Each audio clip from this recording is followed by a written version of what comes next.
थेट जाऊयात पंतप्रधान नरेंद्र मोदींच्या कार्यक्रमात. गुजरात के गवर्नर आचार्य श्री देवव्रत जी, गुजरात के लोकप्रिय मुख्यमंत्री श्रीमान भूपेंद्र भाई पटेल, कैबिनेट में मेरे साथी रेल मंत्री श्री अश्विनी वैष्णव जी, संसद में मेरे सहयोगी और गुजरात प्रदेश भारतीय जनता पार्टी के अध्यक्ष श्रीमान सी आर पाटिल और देश के कोने कोने से जुड़े सभी गवर्नर श्री, आदरणीय मुख्यमंत्रीगण, सांसदगण, विधायकगण, मंत्रीगण, और मैं स्क्रीन पर देख रहा हूं मेरे सामने 700 से ज्यादा स्थान पर वहां के सांसद के नेतृत्व में, वहां के मंत्री के नेतृत्व में लाखों लोग आज इस कार्यक्रम में जुड़े हैं. शायद रेलवे के इतिहास में एक साथ हिंदुस्तान के हर कोने में इतना बड़ा कार्यक्रम कभी नहीं हुआ होगा.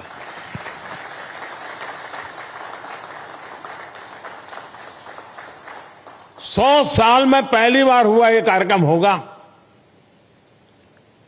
मैं रेलवे को भी इस भव्य आयोजन के लिए बहुत बहुत बधाई देता हूं.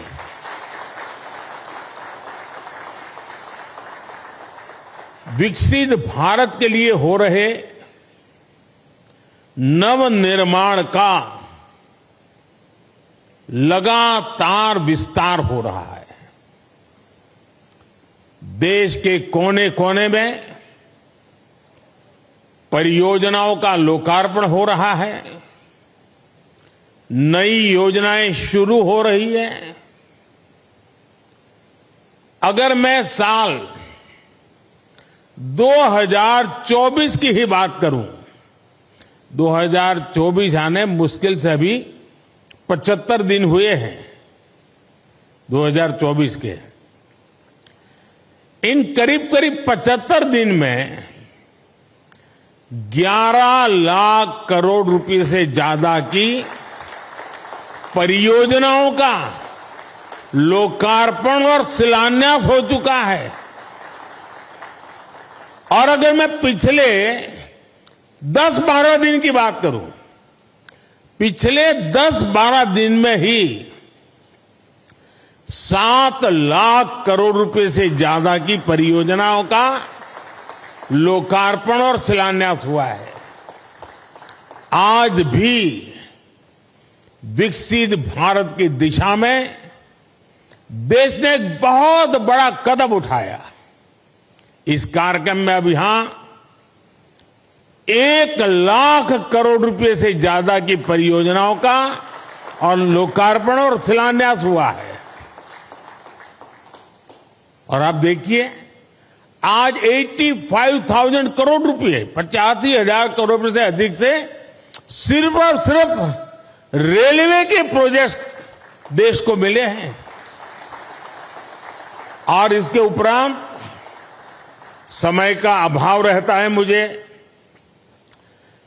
विकास में मैं गति को धीमी नहीं होने देना चाहता, और इसलिए आज रेलवे के ही कार्यक्रम में एक और कार्यक्रम जुड़ गया है पेट्रोलियम वालों का. और दहेज में, गुजरात में दहेज में 20,000 करोड़ रुपए से अधिक की लागत से बनने वाले पेट्रोकेमिकल परिसर का भी शिलान्यास हुआ है. और ये प्रोजेक्ट हाइड्रोजन उत्पादन के साथ साथ देश में पॉलीप्रोपिलीन की डिमांड को पूरा करने में अहम भूमिका निभाने वाला है. आज ही गुजरात और महाराष्ट्र में एकता मॉल्स का भी शिलान्यास हुआ है. ये एकता मॉल्स भारत के समृद्ध कुटीर उद्योग, हमारे हस्तशिल्प, हमारा वोकल फॉर लोकल का जो मिशन है उसको देश के कोने कोने तक ले जाने में सहायक होगा और उसमें एक भारत श्रेष्ठ भारत की नींव को भी मजबूत होते हम देखेंगे। मैं इन परियोजनाओं के लिए देशवासियों को बधाई देता हूं और मैं मेरे नौजवान साथियों से कहना चाहता हूं, भारत एक युवा देश है, बहुत बड़ी तादाद में युवा रहते हैं देश में। मैं खास तौर पर मेरे युवा साथियों से कहना चाहता हूं, आज जो लोकार्पण हुआ है वो आपके वर्तमान के लिए है और आज जो शिलान्यास हुआ है वो आपके उज्जवल भविष्य की गारंटी लेकर के आया है। साथियों, आजादी के बाद की सरकारों ने राजनीतिक स्वार्थ को जिस तरह प्राथमिकता दी और उसकी बहुत बड़ी शिकार भारतीय रेल रही है। आप पिछले 2014 के पहले के 25-30 रेल बजट देख लीजिए। रेल मंत्री देश की पार्लियामेंट में क्या बोलते थे, हमारी फलानी ट्रेन का वहां स्टॉपेज दे देंगे, वहां हम डिब्बे 6 है तो 8 कर देंगे। यानी रेलवे, और मैं देख रहा था पार्लियामेंट में भी धप धप तालियां बजती थी। यानी यही सोच रही थी कि स्टॉपेज मिला कि नहीं मिला, ट्रेन वहां तक आती है, मेरे स्टेशन तक आगे बढ़ी कि नहीं बढ़ी। देखिए 21वीं सदी में यही सोच रही होती तो देश का क्या होता। और मैंने पहला काम किया, रेल को अलग बजट से निकाल करके भारत सरकार के बजट में डाल दिया और उसके कारण आज भारत सरकार के बजट के पैसे रेलवे के विकास के लिए लगने लगे।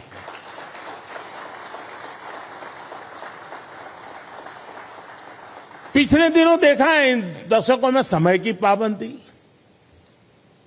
आपने हालत देखा है। ट्रेन पर मेन लोग ये नहीं देखने जाते थे किस प्लेटफॉर्म पर कौन सी ट्रेन है, लोग ये देखते हैं कितनी लेट है। यही कार्यक्रम है घर से, क्योंकि उस समय मोबाइल तो था नहीं, स्टेशन पे जाकर के देखना कि भाई कितनी लेट है। रिश्तेदारों को कहते भाई रुके रहो, पता नहीं ट्रेन कब आएगी, वरना घर वापस जाकर के फिर आएंगे। ये रहता था। स्वच्छता की समस्या, सुरक्षा, सहूलियत, हर चीज पैसेंजर के नसीब पर छोड़ दी गई थी। 2014 में देश में आज से 10 साल पहले नॉर्थ ईस्ट के 6 राज्यों ऐसे थे जहां की राजधानी हमारे देश की रेलवे से नहीं जुड़ी थी। 2014 में देश में 10,000 से ज्यादा ऐसे रेल फाटक थे, 10,000 से ज्यादा, जहां कोई व्यक्ति नहीं था, लगातार एक्सीडेंट होते थे और उसके कारण हमारे होनहार बच्चों को, नौजवानों को हमें खोना पड़ता था। 2014 में देश में सिर्फ 35% रेल लाइनों का इलेक्ट्रिफिकेशन हुआ था। पहले की सरकारों के लिए रेल लाइनों का दोहरीकरण भी उनकी प्राथमिकता में ही नहीं था। इस परिस्थिति में हर पल कौन मुसीबतें झेल रहा था, कौन परेशानियों में पीसा जाता था? हमारे देश का सामान्य मानवी, मध्यम वर्ग का परिवार, भारत का छोटा किसान, भारत के छोटे उद्यमी। आप याद करिए, रेलवे रिजर्वेशन, उसकी भी क्या हाल था। लंबी लंबी लाइनें, दलाली, कमीशन, घंटों का इंतजार। लोगों ने भी सोच लिया था कि अब ये हालत कभी नहीं, सबने माना था भाई रेलवे बस ऐसी है, मुसीबत है, चलो 2-4 घंटे सफर करनी है, कर लेंगे, चिल्लाओ मत। यही जिंदगी हो गई थी। और मैंने तो मेरी जिंदगी ही रेल की पटरी पर शुरू की है, जब मुझे भली भांति है रेल का क्या हाल था। साथियों, भारतीय रेल को उस नर्क जैसी स्थिति से बाहर निकालने के लिए जो इच्छा शक्ति चाहिए थी, वो इच्छा शक्ति हमारी सरकार ने दिखाई है। अब रेलवे का विकास सरकार की सर्वोच्च प्राथमिकताओं में से एक है। हमने 10 वर्षों में औसत रेल बजट को 2014 से पहले की तुलना में 6 गुना ज्यादा बढ़ाया है। और मैं आज देश को ये गारंटी दे रहा हूं कि अगले 5 साल में वो भारतीय रेल का ऐसा कायाकल्प होते देखेंगे जिसकी उन्होंने कल्पना भी नहीं की होगी। आज का ये दिन इसी इच्छा शक्ति का जीता जागता सबूत है। देश का नौजवान तय करेगा उसको कैसा देश चाहिए, कैसी रेल चाहिए। ये 10 साल का काम अभी तो ट्रेलर है, मुझे तो और आगे जाना है।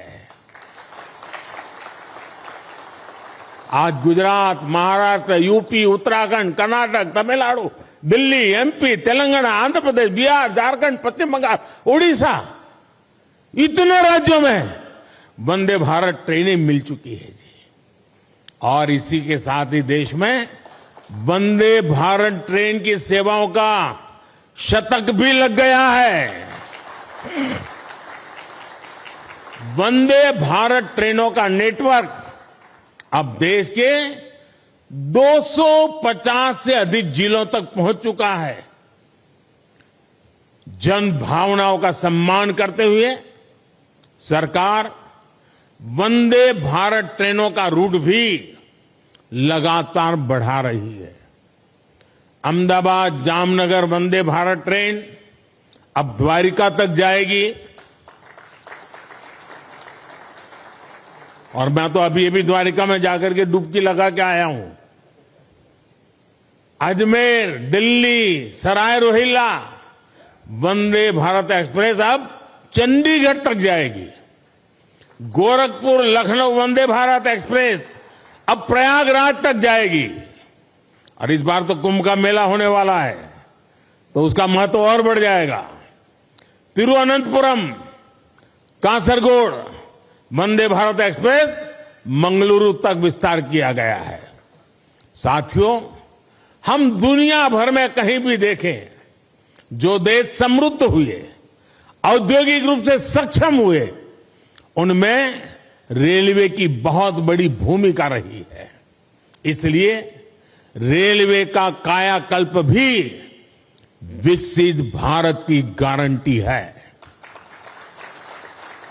आज रेलवे में अभूतपूर्व गति से रिफॉर्म हो रहे हैं।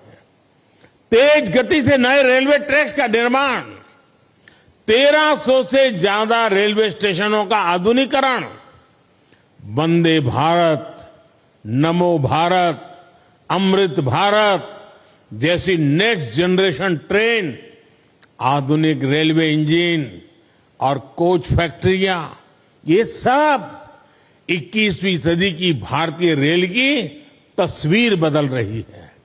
साथियों, गति शक्ति कार्गो टर्मिनल पॉलिसी के तहत कार्गो टर्मिनल के निर्माण में गति लाई जा रही है। इससे कार्गो टर्मिनल बनने की गति तेज हुई है। लैंड लीजिंग पॉलिसी को और सरल किया गया है। लैंड लीजिंग प्रक्रिया को भी ऑनलाइन किया है। इससे काम में पारदर्शिता आई है। देश के ट्रांसपोर्टेशन सेक्टर को मजबूती देने के लिए रेलवे मंत्रालय के तहत गति शक्ति विश्वविद्यालय की स्थापना भी की गई है। हम निरंतर भारतीय रेल को आधुनिक बनाने और देश के कोने कोने को रेल से जोड़ने में जुटे हुए हैं। हम रेलवे से, नेटवर्क से मानव रहित फाटक समाप्त करके ऑटोमेटिक सिग्नलिंग सिस्टम लगा रहे हैं। हम रेलवे के 100% इलेक्ट्रिफिकेशन की तरफ बढ़ रहे हैं। हम सौर ऊर्जा से चलने वाले स्टेशन बना रहे हैं। हम स्टेशन पर सस्ती दवा वाले जन औषधि केंद्र बना रहे हैं। और साथियों, ये ट्रेनें, ये पटरियां, ये स्टेशन ही नहीं बन रहे, बल्कि इनसे मेड इन इंडिया का एक पूरा इकोसिस्टम बन रहा है। देश में बने लोकोमोटिव हो या ट्रेन के डिब्बे हो, भारत से Sri Lanka, Mozambique, Senegal, Myanmar, Sudan जैसे देशों तक हमारे ये प्रोडक्ट एक्सपोर्ट किए जा रहे हैं। भारत में बनी सेमी हाई स्पीड ट्रेनों की डिमांड दुनिया में बढ़ेगी तो कितने ही नए कारखाने यहां लगेंगे। रेलवे में हो रहे ये सारे प्रयास, रेलवे का ये कायाकल्प नए निवेश और निवेश से नए रोजगार की भी गारंटी दे रहा है। साथियों, हमारे इन प्रयासों को कुछ लोग चुनावी चश्मे से देखने की कोशिश करते हैं।